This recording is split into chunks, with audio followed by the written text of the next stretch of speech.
I want you to realize you've already won and that everything else from here on is just bonus time and fun, and you get to do whatever the hell you want. And that might allow you to settle into not having to just work constantly, to then be able to be excited about having kids, do some other businesses on the side, or just to be able to only work in the areas of the business that really feed you and feel good. So, hey, Matt, looking forward to the coaching call. How are you? Hey, me too. Good. Good. Yeah, just so for anybody who's watching right now, one of the reasons that we did this was we decided to do some live coaching that we would actually be able to stream so people can see what a coaching call can be. And it was also a way for me to get some good word out about my new book, The Second in Command. So you bought a bunch of those in bulk to be able to share. That got you onto the coaching call for free. So thank you for doing it. I know it's also a little bit vulnerable to be able to open up and dive in around your company, but we won't go anywhere weird. We'll go anywhere you want to go. So why don't you just tell us really briefly about your company so we understand the lay of the land. And the way I always start all my coaching is tell me what's going well with your business today, what's not going well with your business today, and what are you working on over the next month or two? And then we'll kind of dive back in from there. Yeah, I own Kowalske Kitchen and Bath, which is a design build remodeling company in Delafield, Wisconsin. We handle everything from start to finish. So we handle the design and all the way through construction. We self-perform as much of the work as we can too, meaning we have carpenters and tile guys on staff, and we have designers on staff as well. So really kind of helping the customer through the whole process, handling everything from design through construction. Team now is around 35. The business has been growing pretty rapidly. I am second generation, so my father started the company, and I started running the day-to-day operations about a decade ago. And he is, for the most part, retired. He'll come in and do what he wants when he wants, but for the most part, he's out. So He hasn't walked in recently and like fired anybody and then left and gone golfing. no, not like that at all. He likes to drive around from job site to job site and give people a hard time. And he's much different now than he was when he was running the business. So get to see a different side of him at work. Yeah, I'm sure now he's more the When cheerleader because he gets to go in and just be happy-go-lucky dad and the, oh wow, your dad's such a great guy, but he's not stressed with the day-to-day, right? So now he's probably showing up as his best self. Yeah, that's exactly right. Yep. All right, why don't you tell me what's going well, what's not going well, and then we'll dive in, and then what you're working on, and we'll dive in from there. A lot of things are going well. The foundation of the business is really strong. We have really strong balance sheet. Our P&Ls is looking good year after year, month after month. I wouldn't say it's not going well. Some of the challenges are getting the right processes in place and making sure that everyone's following them and everyone's going in the same direction. We're not in a factory making widgets, right? So the outcome is always different. Every project is different. Every project is unique. But how do we make sure that the customer is getting a consistent experience and that it delivers consistent results, not only for the customer, but for the business as well? So a quick question, in the business that you run, are you guys a cost plus or are you a fixed price in terms of your projects? Fixed price. Fixed price. Okay. So Fixed for price. anybody who's not listening, fixed price means that you quote and bid out a job at the beginning, you do the work for somebody, and at the end, any of the profit that's left is yours. If there's change orders, then they probably have to play a change order, and that gives you a little bit of coverage. Cost plus tends to mean Yep. that they can make all the changes they ever want. It doesn't matter to you because you're always making your 10 or 12 points above. We prefer the fixed price model. I mean, for a number of reasons, which is probably a separate conversation, but Sure. yeah, we prefer that model over the cost plus. Go in from there. What else is going well or anything not going well right now? And where are you, or what are you working on over the next month or two? What I'm working on really is the process, and then kind of the what I'm struggling with is the next step to kind of scale the business and what that looks like, and really understanding if I'm the right guy, because at times, I feel like it's probably beyond my expertise, really. My dad always ran a smaller business, is always profitable. Our business, our business today is much larger, but we've kept the margins intact. I feel like we have achieved a level of operational excellence beyond our peers. and that it could be repeatable in different markets. But I'm struggling with where we go. You know, we're going to pass the $10 million mark here pretty quick. And I go back and forth on the best way to scale it, or maybe I shouldn't. Yep. My dad would tell me I shouldn't, that I should work less and be incredibly thankful for what we've done and what we've accomplished. How many I hours a week do you work right now, and how many weeks vacation did you take last year? I take about 6 weeks of vacation, but when I'm not on vacation, I'm working. So I do get away a lot, but I love what I do. So, it's tough to pull me away. Are you married? Do you have kids? I just got engaged. Okay, that's a good transition. So at least I got that going. But I mean, there's obviously been sacrifices over the years, and that's one of them. Well, I just turned 42 yesterday, right? Okay. So never been engaged, never had kids, and I've spent the last decade plus working, and I've enjoyed every minute of it. What's your management team or leadership team of the 35 people? I would imagine you also have all the subcontractors and trades and stuff that you have in addition to those 35. Is that correct? You also have like all the electricians and plumbers and stuff you bring in to work on Yep. projects. So of the 35 people, how many are on your management team or leadership team? Yeah, so we have production manager who's my right-hand man. He runs the entire side of the production side of the business. So he oversees all the project managers and all the subcontractors. Marketing director, office manager, CFO, and then I also have managers for the project coordinators and the designers. For those 6 people, how much training and skill development have you helped give them over the last 12 months to 24 months? Not as much as I should. How much training and, coaching and development have you gotten for yourself? I consume a ton of stuff, whether it's books, podcasts. If I have any time in the car, I'm listening to something related to business Okay. and as much as I can, my business specifically. I have not had a ton of, I mean, none really. I learned from my father and then just self-taught stuff or just by consuming as much stuff as I can. Okay, last question. Are you involved in any mastermind communities yourself? Are you a member or part of any like entrepreneur groups like EO or Vistage or Genius Network, Maverick, anything like that? Nope. Okay. What's your peer group in terms of your friends? If you were to think of like the 5 guys you spend the most time with, 5 people you spend the most time with, excluding your fiance, how many of them run their own businesses? They are all very entrepreneurial.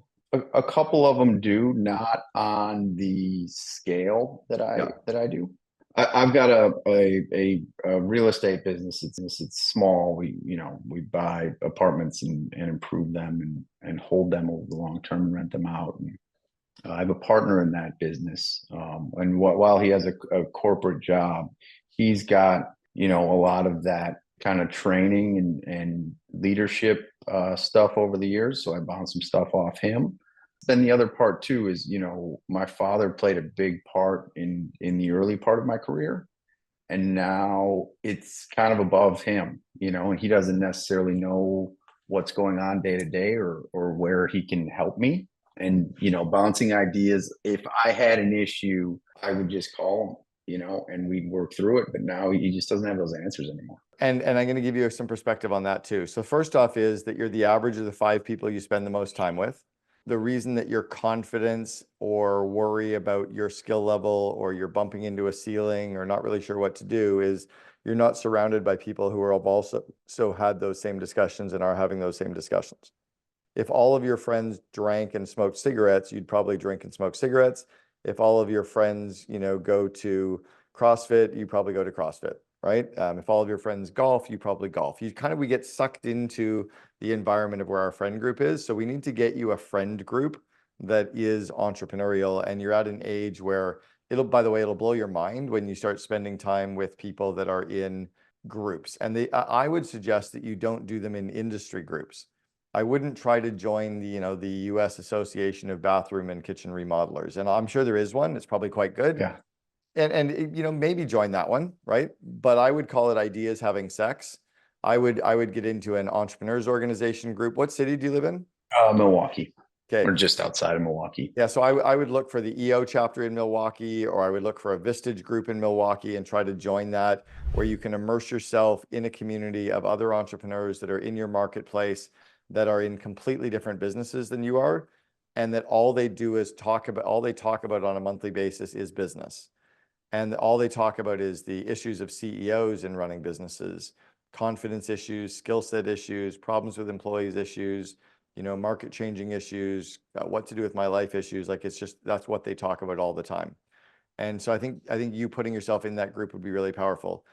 The advice that you get from your dad on running your company has also kind of run its course right now, because now what your dad has is opinions, and your dad has expertise that is based on the way he's always done it, but not necessarily on the best way to do something. And this isn't a slight on your father at all, but anybody who says, oh, I have 30 years experience, probably has 5 years experience 6 times in a row. I talked to a CEO one time and I said, how much experience do you have, or how much training have you had on interviewing employees? He goes, I've interviewed about 100 employees. I'm like, no, that's not what I asked. I didn't ask how many people have you interviewed. How much training have you had on interviewing?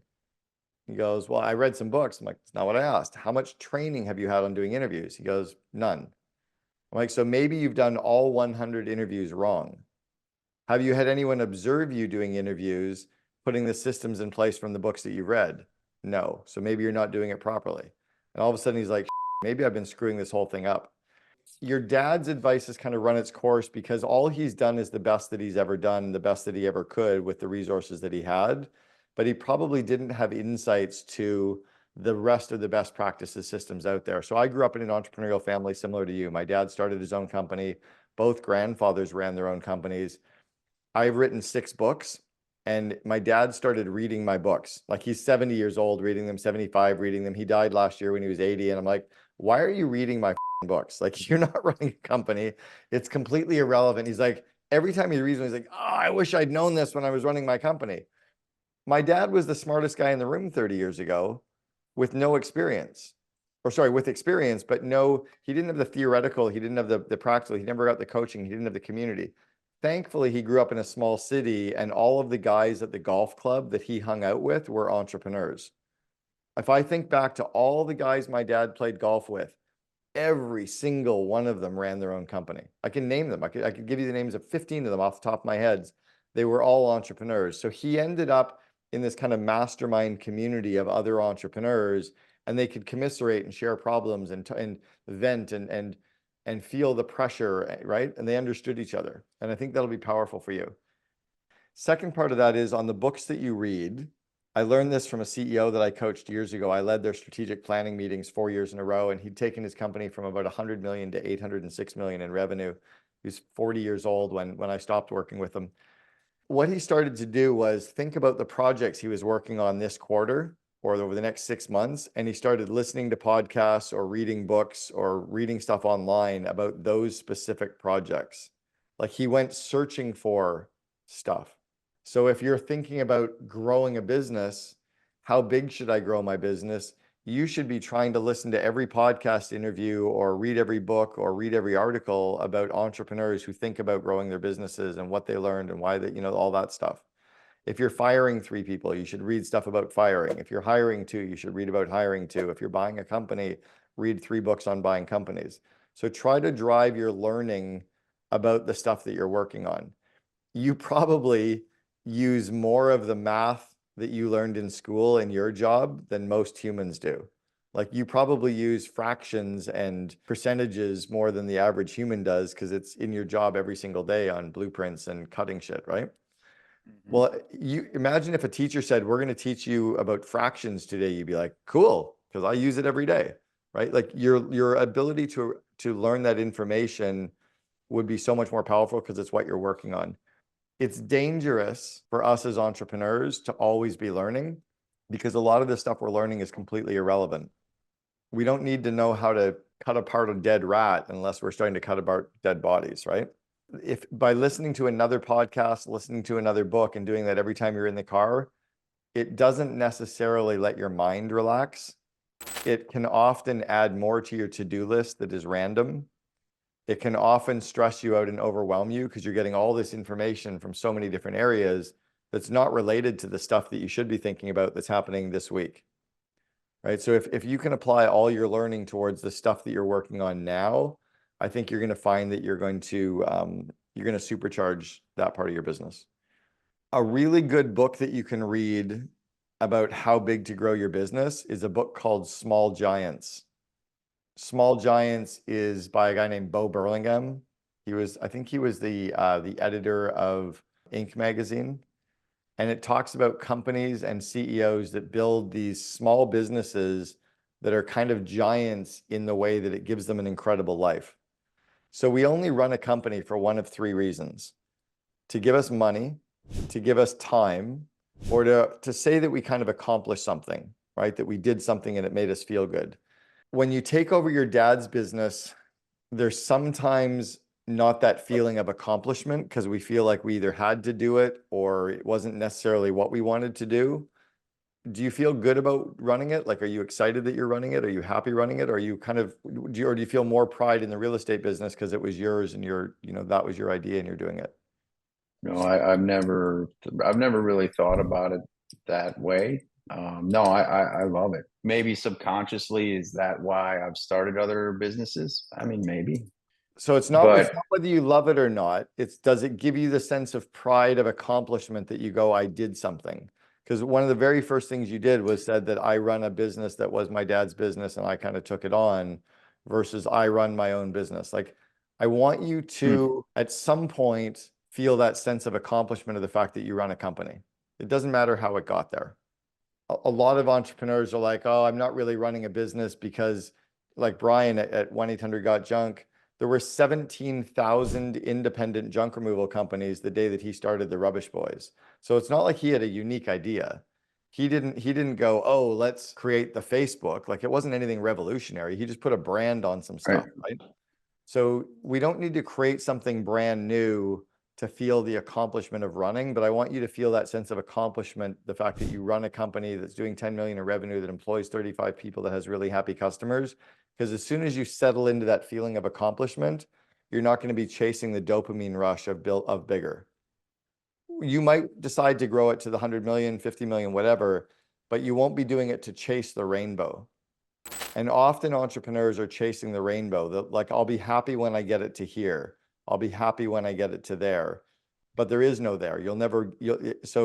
But if you're already happy and everything else is a bonus, it's like the sports team that by the end of the third quarter, they've already decimated the competition. There's no way in history they could ever lose the game. And they put in all the guys off the bench and let them play because they know they're going to win anyway. I want you to realize you've already won, and that everything else from here on is just bonus time and fun, and you get to do whatever the hell you want. And that might allow you to settle into not having to just work constantly, to then be able to be excited about having kids, do some other businesses on the side, or just to be able to only work in the areas of the business that really feed you and feel good. The third reason we start the business is to give us money. I don't know if you feel comfortable with disclosing, but do you pull a good amount of money out of the company every year, or are you always pulling a lot of it back in? No, no. Yeah, I pull plenty, Okay. So if more you're than pulling, enough. okay, good. So if you're pulling more than enough out of the business, that's good. Many entrepreneurs don't pay themselves first. Many entrepreneurs underpay themselves, thinking I'll just keep growing it and that someday I'll sell the whole company for this big balloon. Meanwhile, for the 12 years that they're building the company, they're living this modest middle-class life, working 80 hours a week, hating life, or their spouse starts hating life because they're not getting the benefits of all these 80 hours for the big balloon that comes at the end of the rainbow. And often the end of the rainbow doesn't really come, right? Or when you divide the end of the rainbow by 12 years, you realize that you were working a job that you never would have taken, right? Yeah, that was one of the things my father taught me very, very early in business was the importance of making sure that you're running a profitable business and taking money out. So yeah. Good. Okay. The big lesson I got from my dad, we went to the golf course one day and he pointed to all the guys walking in. That guy's Bruce Frick. He runs this company. That's Bruce McLeod. He runs this company. That's so-and-so. She runs this business.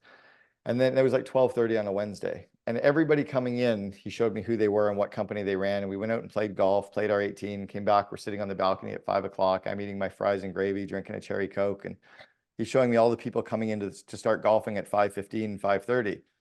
She works at this company. He works at the car dealership. He works for Bruce Rick. He works for Andy. And he goes, do you see the difference between who plays golf now and who's playing golf in the middle of the day? I said, yeah, you can play golf in the middle of the day if you run your own company. And if you work for somebody, you can play golf after work. He said, what do you want? I said, I want to play golf whenever I want. He said, then you have to run your own business. So for me, running my own company meant that I could do what I wanted to do, when I wanted to do, where I wanted to do, like, whatever I wanted to do. A lot of entrepreneurs lose sight of that. We start to tell ourselves that our hobby is our business. There's nothing wrong with loving what we do. But have you ever gone to a party where you meet somebody who they want to talk about being a lawyer, or they want to talk about being a dentist, or they want to talk about being a doctor, or they want to talk about being an insurance salesman, or like, we kind of run the other way, right? When all the person, like, especially if they're an insurance salesman, right? And they're all excited about these new products they're having. It's just, well, that's kind of like us when we're excited about our business. No one wants to hear about our hobby, right? So what do you do for fun? I play golf. I travel. As I've gotten closer to 40, I've like fallen in love with cutting the grass. So yeah, I mean, I keep myself busy. I got, a good group of friends. And I'm really close with all my family. In fact, just got back from Vegas yesterday. I was with all my siblings and their significant others. So I'll gamble occasionally too. How about things like fitness and health? Oh yeah, yeah. So I work out every day. That's non-negotiable. So keep that balance. And then I would also look to keep it, because especially as you start having a family and start having kids, is don't lose sight of why one of the core reasons we run the business is to be able to give ourselves the better life. Because what tends to happen as we have a family is it gets hard and stressful, and we tend to migrate back to we're getting all of our dopamine from our work instead of getting all of our dopamine from all the other things too. So like always keep the sense of self and the habits and the hobbies and everything else. In terms of I want to go back into some of the training, those 6 people that you have working for you, I would work really hard to grow their skills. I would put those 6 people through the Invest in Your Leaders course, or at least 2 or 3 of them. For sure, your product manager, probably your office manager, and maybe the 2 others. Maybe not the CFO as much, maybe not the marketing director as much, but the others, you really want to grow their executive functioning skills around delegation, coaching, management, project management, situational leadership. And it also grows their confidence. So our job as a leader is to grow the skills and the confidence and the connections of our team so that they can take on more responsibility, more projects, and they can work more autonomously. Our job is to delegate more and delegate more and delegate more to free up our time to work in our areas of unique ability. So as an example, if your dad was really sick and was in the hospital and you could only work 2 hours a week, what would you do in those 2 hours a week? What would the core parts of the business be that you would focus on? Finances and customer experience, probably. Yeah. Okay. So finances and customer experience. What specifically would you do in finance or in and around finance? Would it be like reviewing the P&L for every job, or looking at cash flow or budgeting, or what would you be looking at? Yeah, I'd be looking, job costing is super important. So job costing, and then the P&L. And then in terms of the customer experience, I would just be looking at, results of surveys and reviews and stuff like that. Yeah. So how many hours a week do you spend on that now? It depends. I mean, it depends. The finance side has been really heavy since the beginning of the year because we put in place a new system. So, I'm kind of making sure that it's all checking out, obviously with the help of the CFO, but the CFO is part-time. So since the beginning of the year, it's been a lot. Additionally, we just got hacked too, which has been a horrible mess. They got into our bank accounts. It's a long story. I could go on for 20 minutes about it, but so that's taken up, between those 2 things, probably 80% of my time since the beginning of the year.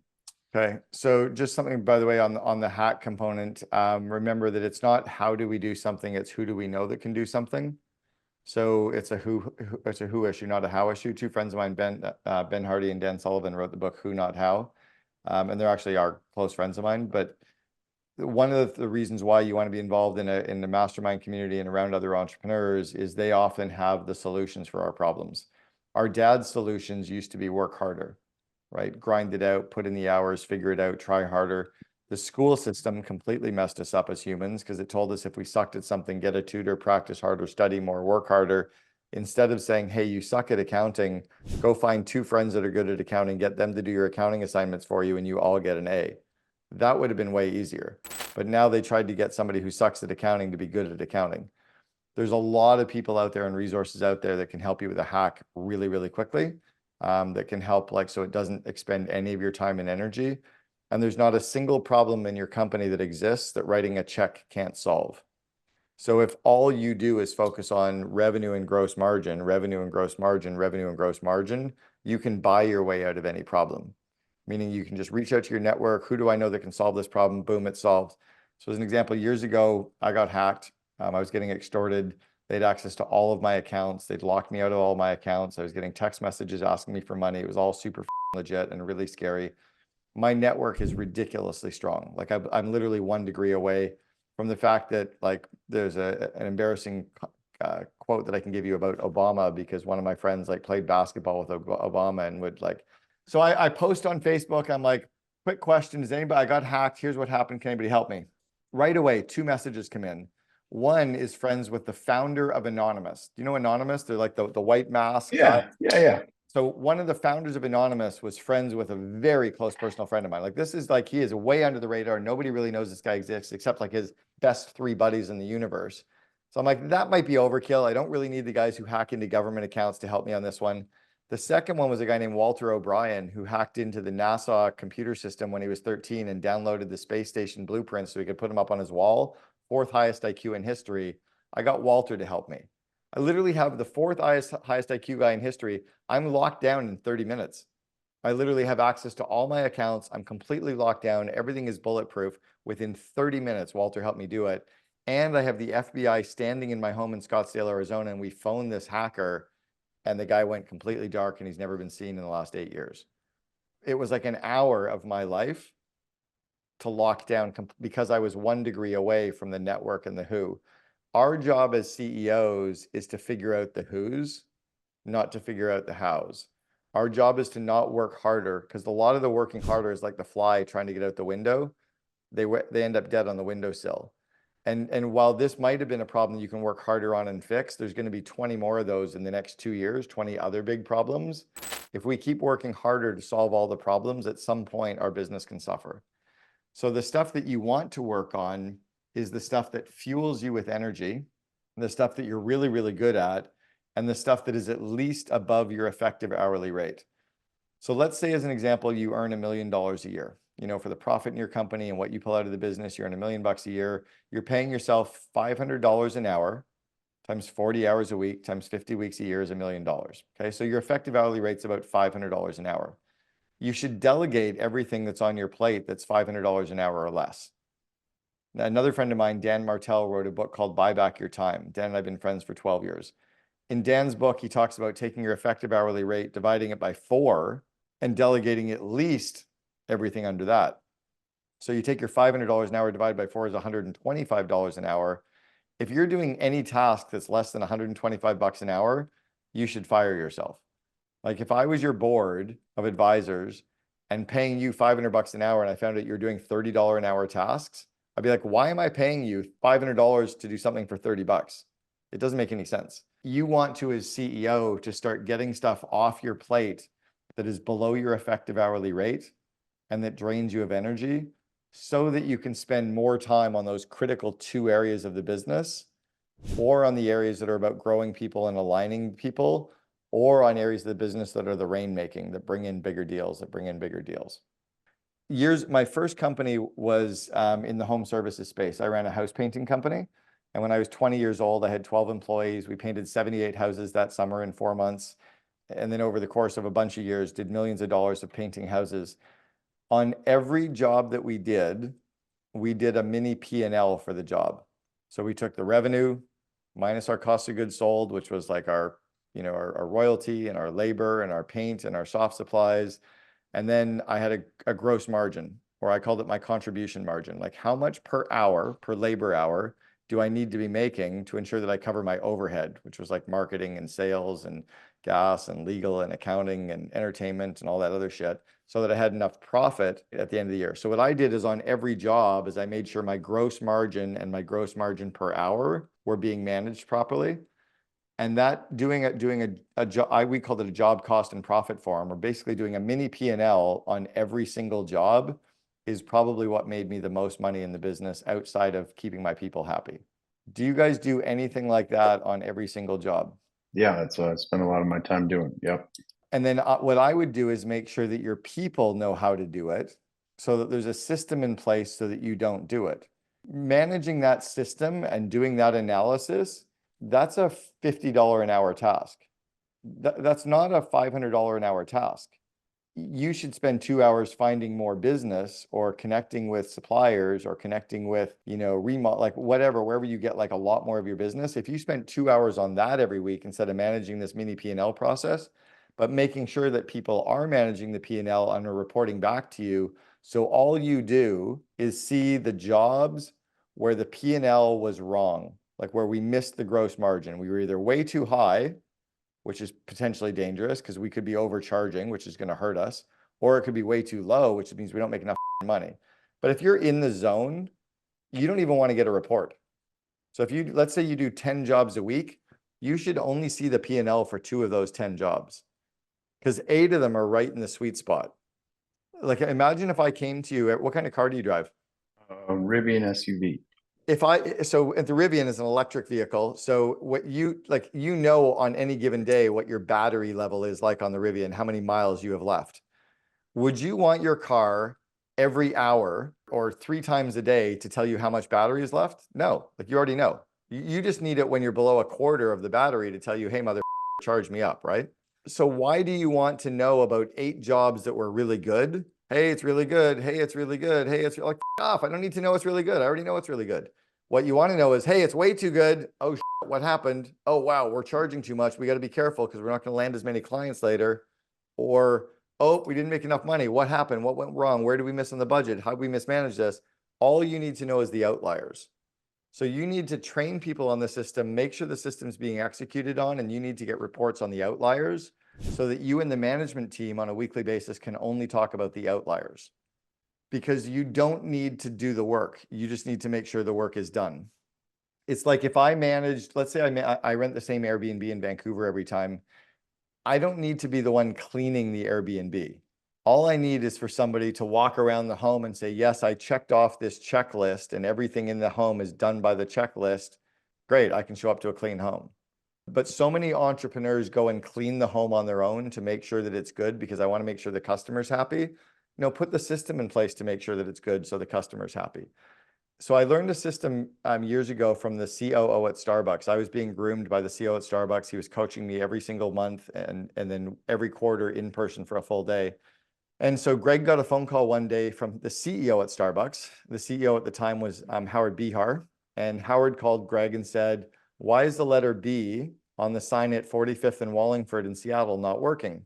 Greg said, I don't care. Howard's like, what do you mean you don't care? Greg said, that's not a system that we should be, or not a question we should be asking. He said, the question you should ask me is what system do we have in place to ensure that every letter on every sign at all 14,535 locations are always working? So your questions need to be not why did we screw up that job or why did we miss on that, part of the bathroom quote? What system do we have in place to ensure that those things don't happen again? What system do we have in place to ensure that we're always managing to our gross margin per hour? What system do we have in place to ensure that our people are more productive and they kind of come in under the, the bid on the piece rate that we're setting them up on, whatever it's going to be? What system do we have in place to ensure that change orders are always applied? What system do we have in place to ensure that the customer feels good about signing the change order and paying more money? Because at the end of the day, like it's good because we get our money, but it's bad because they feel nickeled and dimed, even though they wanted to change something. You want the new gold toilet? Cool, we'll do the new gold toilet, but there's a change order. So your question is to always ask about what systems do we have in place and not manage the systems. That is something that I've been working on a lot is building out these systems. The problem that I have is Or I guess my question is, should I be the one building them? No, Or, no, no. no. Your job is to make sure the systems are built, and your job is to make sure your product manager, your marketing director, your office manager, your CFO, and your two other managers have the skills and the confidence and connections for them to build out the systems properly. And that so you delegate the system to them that you want created, and you using situational leadership and coaching and delegation, all systems in my Invest in Your Leaders course, that you use those skills to delegate it to them so you get back from them what you want, and so that you coach and lead them in that process and they can actually do it. Your job isn't to do the work. So that's why you give them the skills and you give them the confidence, you give them the connections, or you plug them into things that will give them the skills, confidence, and connections so that you can delegate more to them. So your job is to get results through people.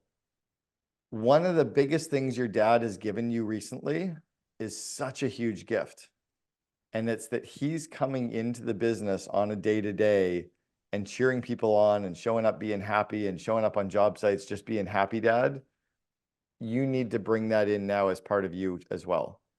You need to be showing up on those jobs with that same energy your dad is, because your role is to be the chief energizing officer, not the chief executive officer. And your dad has been able to uncouple himself from the stress and the day-to-day and the worry and the P&L and the money. And he gets to come in as happy-go-lucky guy. And he probably didn't do anywhere near as much of that when he was running the business. Or if he did, it was very bipolar, right? Most entrepreneurs of your dad's era were very bipolar in their leadership. They'd come in screaming and yelling at people one day, and why the f are you guys screwing this up? And it's my company. If you don't like it, get the hell out. And then the next day they're bringing in Dairy Queens. And they're saying, sorry, I was a dick yesterday. Here's an ice cream. I love you. And then they joke around and like our employees all had whiplash, but they knew the guy loved us, but they're like, why was he a dick yesterday? But right, that was probably your dad, right? Yeah, and that's me a bit too. Yeah. Correct. And So yeah. your thing that I want you to learn from your dad now is watching him show up as the chief energizing officer and bring that in. How often do you tell your fiance or show your fiance through words or actions? How often do you show her or tell her that you love her? I try and do it every day. I think what's more relatable for me But you is, probably do it every day. You probably tell your fiance or show your fiance in some way that you love her every day. I oh guarantee, yes, right. Through but actions or words, yes. yeah. Yep. How often do you tell your product manager that you love them or appreciate them or gratitude? Well, that's what I was getting to, about once every never. How often do you do it with the office manager? How often Never. with, right? How often with the CFO? So here's the problem. As CEOs, our job is to really, let's say that each of them had a jar on their desk. Every time you praise them or thank them or show gratitude or celebrate a project they got completed or say, great job with living a core value, you're putting a penny in their jar. And anytime you give them a new project, you give them a new task, you push them on something, you hold them accountable, you follow up on a project, you show them areas that we need to get better at, you're taking a penny out of their jar. Your job is to make sure that all of your direct reports have more penny in their jar. And I've almost never met a CEO yet who spends enough time putting pennies in the jars. That same CEO at Starbucks, Howard Bihar, every Friday would sit down at his desk and there was a spreadsheet and it had a list of stores and employees for him to write thank you cards to. And 2 hours every Friday, Howard Bihar would write thank you notes to people. Kelly Smith, congrats on hitting the Frappuccino record in Virginia. Hope to see you in the field this summer. Howard. Store number 1207. Great job breaking your record. Super happy to see you're doing great in Mississippi. Howard. 2 hours every single Friday, the CEO of a 14,000 chain Starbucks, multi-billion-dollar publicly traded company, 2 hours a week, every week, he spent time saying thank you and showing gratitude and praise. If we were to fast forward that to today, because this was back in 2004, 2005, he would probably be sending Loom videos out. Hey, Kelly, just wanted to say, doing a fucking great job out in the field. Keep it going, Howard, boom. And his team would send it out, right? Howard would write the note, but then they would send it out, ship it out, put the stamp on the thing. But your job is to find a way to, with those 35 people and with the sub trades and with the contractors and with the electricians, is praise them and thank them and show them gratitude. How often do you call an electrician or a plumber with an urgency, like like I need you to come in now. I need you to come to the job you weren't scheduled for, or you just left. Like, I need you to come back in now to fix something or help with something. A Often. lot. So how often do you send a Loom video or a text message to those subcontractors going, hey, Jamie, just wanted to say thanks. Jamie's Plumbing has saved our ass 3 times this quarter. You guys are amazing. Love you. Not enough. I mean, it's interesting because my brother he owns Kowalske Electric. We sub them to do all of our electrical stuff. So, Yeah. with him probably more than others. I've made a conscious effort to, in fact, I just called the plumber yesterday and as difficult as it was, thanked him and talked to him about some personal stuff. And it felt good, and I'm trying to do it more. Have you ever used Loom? Oh yeah, all the time. I would send a Loom video to some of your sub trades once in a while and just go, hey, Bobby, it's Matt over here at Kowalske. Just want to say thanks. You guys have been crushing it. You've been amazing. Really, really appreciate what's going on. You know what Bobby's going to do with the video from Matt? He's going to show 4 or 5 of his other people. The phone call will be good. The video will be good. Text message will be good. But anytime that you can start depositing more of those deposits will be really, really big for you guys as a company. I think we need to look at the business itself because, and I've done renovations and remodels and built homes of ours that I've lived in.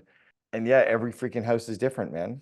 Like, unless you're building track homes and you're building them all the same, and even those are somehow, they're all different a little bit too.